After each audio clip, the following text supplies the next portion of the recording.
it's impossible to come away from the Leicester game without talking about the match winner, Trent Alexander-Arnold, because I've seen him become quite emotional on the pitch, but I don't think I've ever seen him be that emotional after he celebrated. A lot of people have read a lot of different things into his celebrations. Some people have suggested that maybe he's responding to fan backlash. Some have said that he's angry at how his situation and his contract situation has been perceived in the media. What should we read into it? What should we read into it? Is it him being angry? Is it perhaps a little bit of a PR move ahead of a move to Real Madrid? So what do you think? I think he probably is a bit frustrated. I've no doubt he's aware of the things that are being said about him in some quarters and the real disappointment among supporters and people questioning loyalty, which, again, is an understandable thing, but also it would frustrate you as someone who's given so much to Liverpool and a local lad who does support the club. So I think there probably was a little bit of frustration in that celebration. But you've also got to recognise that, it meant a lot to him as well in terms of, he wants to win the league desperately. And I think this is the thing that people are struggling to understand. But for me, I think it's straightforward, is that you can both absolutely love Liverpool and have loved everything you've done there, but also think, I've only got one career. I can go and try this thing. It's not against, okay, it's a direct rival in the Champions League, but not on a weekly basis that you're going up against this side. I want to go there and try all the things that Spanish culture has to offer, play for this incredible club, the biggest club in the world. It's not an opportunity very many footballers get to do. So, for him to go for that, I sympathise with his view to do that. And I don't think it's reflective of his love for Liverpool or lack of, or whatever that people want to kind of accuse him of, really. So, I think he's seen that and it's maybe hurt him a little bit, but also he just knew it was an important goal for Liverpool and it meant a lot and it got them one step closer to the title. So I think a mix of all those emotions really came out in his celebration there. But I think anyone who's reading into it as a sign that he's going to stay is probably going to end up being very disappointed.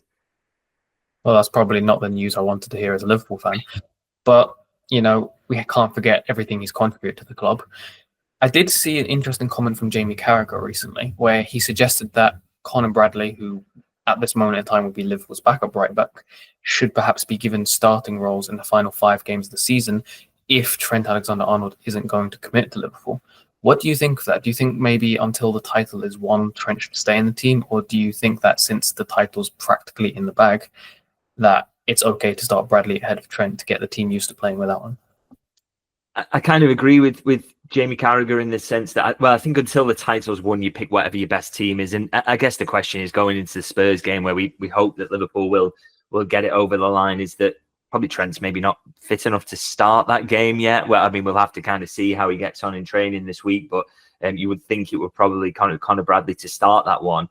But then, of course, if you do wrap up the title in that one, I'm very much of the view really that you should keep Conor Bradley in the team, because as much as I'm saying there about, I don't think there should be too much bitterness towards Trent. I don't think that Liverpool should try and make it personal or make sure it's left on bad terms in any way. The fact is, he kind of has opted out of wanting to win trophies for Liverpool in the future. And so when that is the case, for me, the easy decision for Liverpool to do is we've got to protect ourselves. We've got to ready ourselves for a title charge next season. And what's the best way of doing that over these remaining 4 games that we'll have? And surely the best way to do that is to play Conor Bradley, is to, build those relationships with teammates, to give him, it's only 4 games, but a little bit of extra experience, to just get the team used to playing with him in it, I think is very, very important. And it all helps towards making a stronger start next season. So it's not a decision taken out of, like I say, any bitterness towards Trent or let's bomb him out because he's not important now. I really do think Liverpool have just got to kind of look after themselves in that situation. And they have no obligation whatsoever to make sure that Trent gets the best possible send-off if he's decided to go to Real Madrid, because, that's not what a football club exists for. There doesn't need to be any kind of enmity there, but it doesn't necessarily need to be, we'll set you up to go on good terms and you play every game. Now, I don't think that should be Liverpool's mindset, to be honest.